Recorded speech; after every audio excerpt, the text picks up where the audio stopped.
नमस्कार मित्रों, मैं नरेंद्र सिंह राजधर्म में। आज मेरे मन में आया बिहार और उत्तर प्रदेश जो भारत के बड़े राज्य हैं, परंतु विकास के मामले में काफ़ी पिछड़ गए हैं। बेरोजगारी इन राज्यों में चरम पर हो गई है। खास करके बिहार की बात करें तो आज से 40 साल पहले जो बिहार की स्थिति थी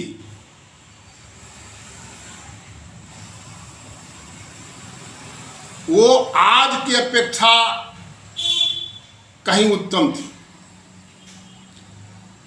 बिहार का ऐसा कोई जिला नहीं था जिसमें उद्योग नहीं था, जहां चीनी मिल नहीं था, जूट मिल नहीं था और डेहरी जैसे जगहों पर 11 मिल काम करते थे, जिसमें सीमेंट का कारखाना था, साबुन बनाने का था, डलडा बनाने का था और चीनी मिल था। ये विकसित राज्यों में जिस बिहार का नाम था, आज उसको बीमारू राज्य और मजदूरों की फैक्ट्री का दर्जा दिया जा रहा है। बड़े दुख के साथ कहना पड़ता है कि राजनीतिक उदासीनता के चलते बिहार काफी पिछड़ता चला गया और आज इसकी स्थिति यह है कि बिहार से गाड़ियों में मजदूर भर भर के पंजाब, गुजरात, दिल्ली और अन्य राज्यों में जाते हैं। पहले मजदूर बहुत कम जाते थे, जो मजदूर थे वो जाते थे। अब जो वहां कृषक हैं, किसान हैं, वो भी मजदूर की श्रेणी में आ गए हैं और वो भी अपनी खेती छोड़ करके मजदूरी करने के लिए दूसरे राज्यों में जाना शुरू हो गए हैं। इसको देख करके दिल बड़ा आहत होता है। मैं माननीय मुख्यमंत्री बिहार श्री नीतीश कुमार जी से आग्रह करूंगा कि आप हम लोग जैसे जो अनुभवी लोग हैं, जिन्होंने जमीनी चीज देखा है, जैसे आप भी एक इंजीनियर हैं, आप भी जिस परिवार से एक मध्यम श्रेणी से आज बन करके आज मुख्यमंत्री बने हैं, हम लोग भी मध्यवर्गीय लोग हैं और हमें जमीनी हकीकत बहुत कुछ पता है। आपके यहाँ इतना प्रोटोकॉल है कि हम जाते हैं तो हमें समय नहीं मिलता है, आपसे बात नहीं करने दिया जाता है। आप हमारे जैसे लोगों को बुलाएं, सिर्फ आईएएस को, आईपीएस को बुला करके एक एसी में आप मीटिंग कर लेते हैं और मीटिंग करके कोई फैसला करते हैं। जो लोग जमीनी हकीकत को नहीं जानते, आईएएस बन जाने से, आईपीएस बन जाने से नहीं होगा। उनको जमीन की कोई हकीकत का पता नहीं है। वो लोग बंद कमरे में, एसी कमरे में अपना ड्राफ्ट तैयार करते हैं और वो ड्राफ्ट कहीं ना कहीं उसमें खामियां रह जाती है। हम लोग जमीन पर ऑन स्पॉट पहुंच करके जो ड्राफ्ट बनाएंगे, जो हकीकत आपको बताएंगे कि बिहार चाइना कैसे बनेगा, उत्तर प्रदेश चाइना कैसे बनेगा, कि विकसित कैसे होगा, ये हमें जानकारी है। और अगर हमें कभी मिल गया गलती से तो उसको, बिहार को और उत्तर प्रदेश को चाइना बना देंगे। यहां इतने संसाधन हैं, जहां जरूरत पड़ेगा, जिस चीज का आप क्या कर सकते हैं, कौन से राज्य में किस चीज की जरूरत है। जिस बिहार में इतने कोयला का खदान था, इतनी आमदनी थी, वो विकसित क्यों नहीं हो पाया? कभी इसके लिए गंभीर होकर के सरकारें नहीं देखी। माननीय मुख्यमंत्री जी बिहार नीतीश कुमार जी ने अच्छा काम किया है, मैं उनकी सराहना करता हूं, लेकिन उद्योग के लिए आपने क्या किया? आपके यहाँ कितने उद्योग आए? 3 चीनी मिल सीमान में थी, बंद हो गई। गोपालगंज में 3 चीनी मिल था, बंद हो गया। और हर जिला में चीनी मिल था, आपको जूट मिल था, सीमेंट की फैक्ट्रियां थी, पावर हाउस थे, सारे बंद हो गए। और आप लोग उसको चलाने के लिए कोई काम नहीं किए, कोई भी काम आप लोग उसको चालू करने के लिए कोई प्रयत्न नहीं किए। सड़क ठीक है आपके यहाँ से, बिजली की व्यवस्था है, उद्योग आ क्यों नहीं रहा है? और नहीं आ रहा है तो क्यों नहीं आ रहा है? इस पर क्यों नहीं मंथन करते हैं? क्यों नहीं आप उस पर आप इकट्ठा होकर के कुछ बुद्धिजीवियों को, कुछ हमारे जैसे लोगों को आप बुलाइए। हम बता रहे हैं कि उद्योग नहीं आ रहा है, और उद्योग आज उद्योग क्यों नहीं आ रहा है, इस पर हमें विचार करना होगा और हमें कभी बुलाने का प्रयत्न करिए। मेरा नाम नरेंद्र सिंह है। मैं बड़ा ही गर्व के साथ कहता हूं कि मैं आपसे मिलूंगा माननीय मुख्यमंत्री महोदय, और ऐसे टिप्स देंगे कि बिहार चाइना बन जाएगा, इतना विकसित होगा कि लोग आश्चर्यचकित हो जाएंगे कि ये राज्य कैसे इतना विकसित हुआ। वहां किस चीज की जरूरत है?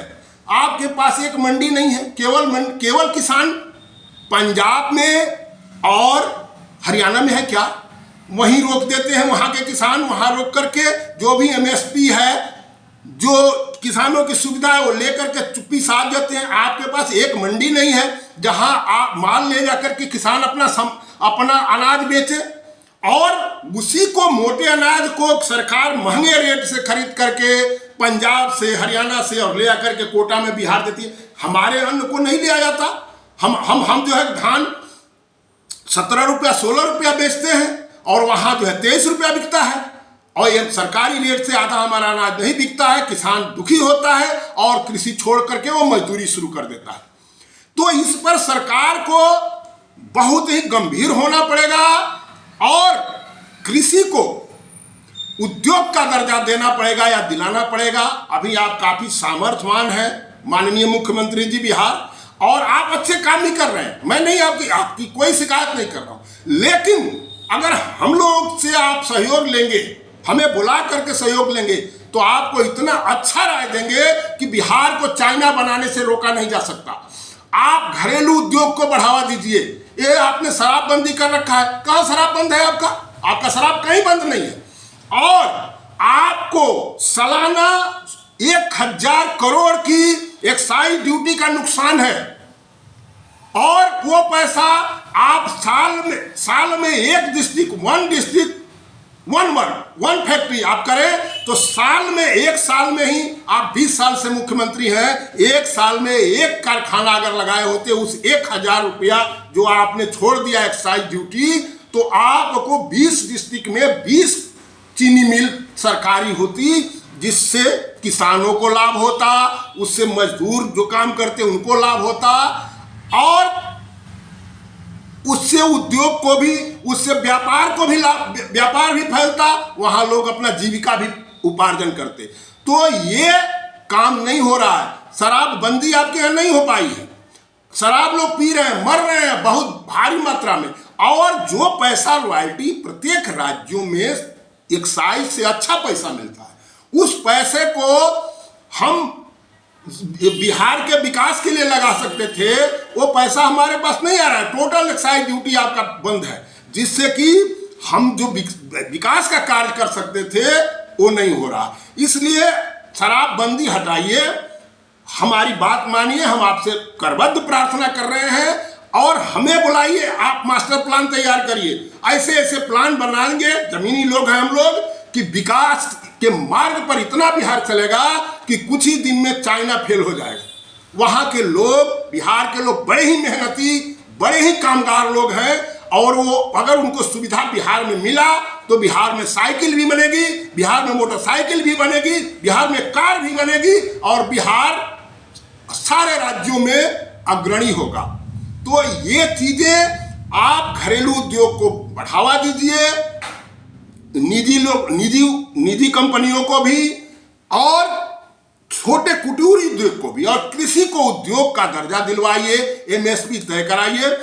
बहुत फासला है। जो नमक हम 1 रुपया किलो खाते थे वो आज 30 रुपया किलो हो गया, और जो 10 रुपया किलो गेहूं खरीदते थे वो आज 23 रुपया है। वो उसमें बहुत कम, अन्न में, दूध में, इस सब का एमएसपी बहुत कम है। इसके लिए सरकार पर आप दबाव डालिए, केंद्र सरकार पर, और बढ़ाइए इसको। इसकी रॉयल्टी डायरेक्ट आप किसानों को दीजिए। किसान उद्योग का जब दर्जा पा जाएगा, कृषि उद्योग के दर्जा में आएगा, तो आपको जीएसटी भी मिलेगी, और किसान, जब आधे लोग जो कृषि पर, भारत की 80% जनता कृषि पर आधारित है, जब किसान आत्मनिर्भर होगा तो मजदूरों की फैक्ट्री जो बिहार बन रहा है या उत्तर प्रदेश बन रहा है, मैं माननीय उत्तर प्रदेश के मुख्यमंत्री योगी आदित्यनाथ जी से ये आग्रह करूंगा कि ये भी पूर्वी यूपी में इस तरह के हैं, आप एक बार प्रोटोकॉल में से समय अलग दे करके हमें बुलाएं और हमें अपने मास्टर प्लान में हमसे राय लें, राय लीजिए। हम ऐसा राय देंगे कि जो क्षेत्र भी अविकसित है वो सबसे विकसित हो जाएगा, क्योंकि केवल आईएएस और आईपीएस अफसरों से या इंजीनियर से को बुला करके आप मास्टर प्लान तो बनवा लेंगे, लेकिन वो मास्टर प्लान आपका सफल हो रहा है या नहीं हो रहा है इसकी कोई गारंटी नहीं देगा। हम गारंटी देते हैं कि जो भी मास्टर प्लान बनाएंगे वो सफल होगा और उत्तर प्रदेश और बिहार विकसित होगा। इसी के साथ मैं पूरी जनता का आशीर्वाद प्राप्त करना चाहूँगा और आग्रह करूँगा कि उत्तर प्रदेश के और बिहार के मुख्यमंत्री कभी हमें बुला करके 2 मिनट समय दे, ताकि मैं अपनी जो हमारी उद्वेदना है, जो हमारी अंतःकरण, जो हमारी जानकारी है, वो उनको मास्टर प्लान में दे सके। जय हिंद, जय भारत।